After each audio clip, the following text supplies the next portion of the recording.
আসসালামু আলাইকুম বন্ধুরা, দেখেন ওই যে কলা, সেই দিন কলা পাড়া হয়েছিল। কলার একটা ভিডিও দিছিলাম। কলার গাছ দেখেন, কলাগুলো কাটা হয়েছে কত সুন্দর করে। এই কলা কাটার পরে ভর্তা করা হবে, কারণ কলা ভর্তাও খাওয়া যায়, ভাজিও খাওয়া যায়। আর এই কলাতে প্রচুর পরিমাণে আয়রন আছে। আয়রন জনিত যাদের প্রবলেম আছে, যেসব মানুষের মানে রক্তের একটু সমস্যা আছে, ঝামেলা আছে, তারা কিন্তু এই কলা খেতে পারেন, কলা ভর্তা খেতে পারেন। তো আমি আপনাদের এখন ভর্তা করার ভিডিওটাই দেখাবো। তো আপনারা ভিডিওটা কন্টিনিউ করতে থাকেন। বিশাল বিশাল কলা, মানে এইরকম কলা থাকলে পরে আর কি লাগে। দেখেন বিশাল কলা, এরকম কলা হলে আসলে কি না লাগে। তো এই যে কলা কলা সিদ্ধ করা হয়ে গেছে। আপনাদের সিদ্ধ করার ভিডিওটা দেখাতে পারিনি, একটু ব্যস্ত ছিলাম। তো এই যে ভর্তার জন্য কাঁচামরিচ পিষা হচ্ছে, দেখেন কাঁচামরিচ পিষা হচ্ছে, কাঁচামরিচের ভর্তা, সেই একটা স্বাদ। তো এই হলো কলা, একটু পরে ভর্তা হবে, ভর্তা রেসিপি। ভর্তা দেখেন নেওয়া হচ্ছে। ভর্তাটা আপনারা মানে পাতিলে পানি রাখা যাবে না, পানি রাখলে ভর্তাটা নরম হয়ে যাবে। পাতিলটা এমনভাবে মানে বিয়ে করতে হবে, পাতিল আবার কালিও করা যাবে না। তো যাই হোক, এই পাতিল কালি হয়ে গেছে একটু তাড়াহুড়ার কারণে।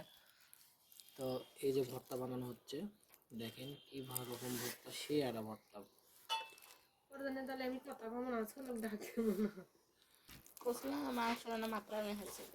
খাবেন? তো যাই হোক, ভর্তা হতে দেখেন কত সুন্দর করে ভর্তা। এই ভর্তা হোটেলে মনে করেন 20 টাকা।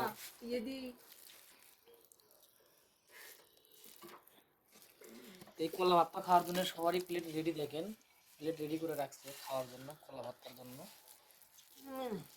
এই যে এটা আমার ভাগ্নি, দেখেন প্লেট রেডি করছে, আমার ছোট ভাগ্নি। সে একটা হাসি দিছে। কলা ভর্তা মানে গাছের কলা গাছ যারা খাবেন, তারা কলা গাছ লাগে খাবেন, তাহলে দেখবেন যে মন মতো খেতে পারবেন। ভুল বলতে পারি, যারা কলা খেতে চান তারা গাছ লাগিয়ে খাবেন, বেশি করে মন মতো খেতে পারবেন। কারণ কথায় আছে, কলা খাবা গাছ লাগাইয়া খাও। তো এই দেখেন ভাত নিচ্ছে কলা ভর্তা খাওয়ার জন্য, সবাই রেডি হয়ে আছে। তো এই হলো মানে আবারও তেল দিচ্ছে, সরিষার তেল। তো যাই হোক, ভর্তা হয়ে গেছে, দেখেন ঠান্ডা ভাত নাই, ভর্তা অলরেডি দিচ্ছে। দেখেন এই যে ভর্তা, যে কটা মানুষ সেই কটা গোল গোল করা হচ্ছে, মানে গুলি বানানো হচ্ছে, ভর্তা গুলি। দেখেন আমি কলা ভর্তা দিয়ে খাচ্ছি অলরেডি, দেখেন এই যে কলা ভর্তা।